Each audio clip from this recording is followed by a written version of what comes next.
Hi guys! Today I am very happy because I'm going to talk to you about a book that I really enjoyed. That it was out of my comfort zone, but that's a good thing. And a book that I want to recommend to all of you. My name is Clara, if you don't know me, and I'm the owner of this channel, The Ink Path, where I talk about books in English and in Spanish, and I hope you enjoyed this review today. We are going to talk about The Butcher's Hook. Stay tuned for more. Oh, and if you want to subscribe, you can click the button down below. But if you do, please don't forget to click the bell so YouTube knows when to notify you that I have uploaded a video. You can also give a like if you enjoy this video, or follow me on all my social media down below that I also have.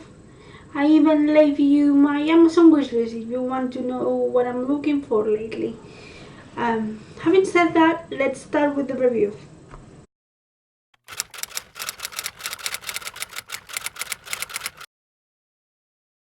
In this story we meet Anne, who is a young lady that lives in the 18th century, and because of that she is raised to be a wife, the perfect wife. However, she's still unmarried, although she's 17, I believe, which is quite old for the time, and she is living with her mom and her dad. Her mom has recently given birth to her younger sister a new baby in the house, but we also learned that Anne also lost a brother. Not only that, because she lost a younger brother of hers, but we also learned that in her vital history, Anne has seen how her mother cannot get pregnant with a baby male until this baby arrives. But because he later on dies, the ambience in the house is not very happy. And when this new baby arrives, they are all expecting that it will be a boy. However, it is a girl, so her father is not very happy with that either, and Anne has to suffer the consequences of that, the consequences of a mom that neglects her, as I said, and a dad that it's very angry about his descendancy. If the situation is not bad, Anne is forced to be engaged with a man that she doesn't even know, or barely knows. Is way older than she is. That's very sad situation until the butcher's apprentice arrives to the scene. In this story we unfold the mystery and the kind of the darker aspects of the human person, or personality better said, with Anne. In this story we encounter Anne as a complex, very dark, very twisted at times character, but I love how she's built because she reassumes, or she makes a very bold decisions in her life, very risky and very morally incorrect ones. You see the workings of her mind, and they are both twisted and mesmerizing at the same time. I haven't heard or haven't read a character so driven by her motives, and I have been so invested in knowing how this plot is going to develop. She is a great character who fights for what she believes. The thing is that you, as soon as you start reading from her point of view, you see that there are certain elements of her personality that actually are quite scary, and I need a little bit of my tea to process this.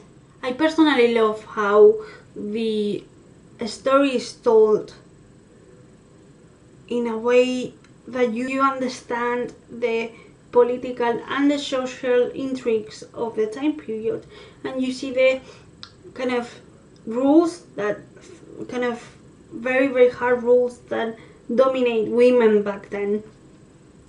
And that's really interesting to see because it's so well depicted that you feel that you are in this story.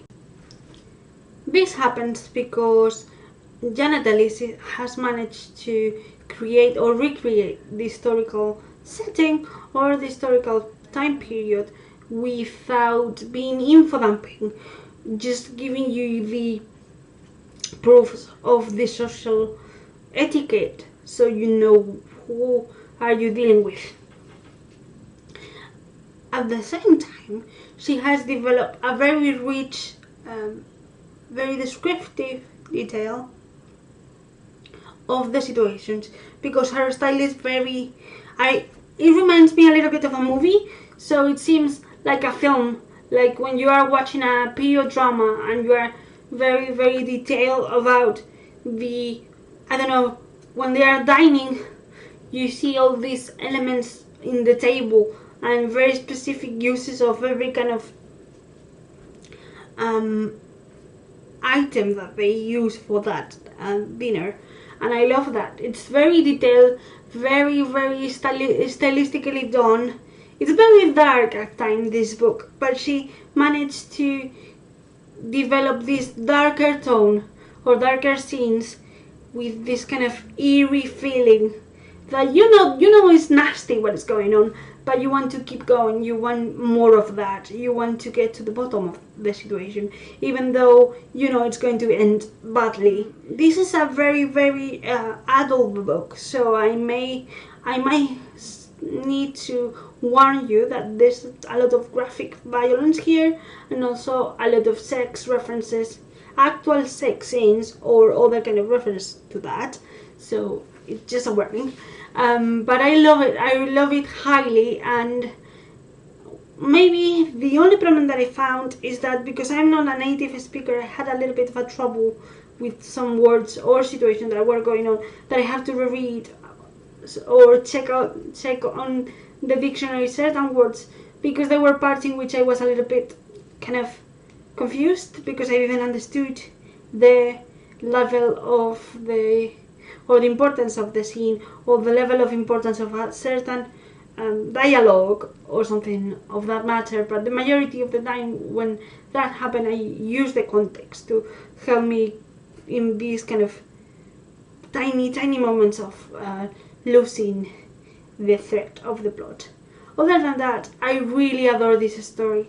I think it's a very well written story about a very, very dark character that is intriguing and scary at the same time, and it's also a reflection, I think, about women in that time period. And maybe this is a darker book about it, but it's very interesting to read about how women were treated in other time periods so it doesn't happen again.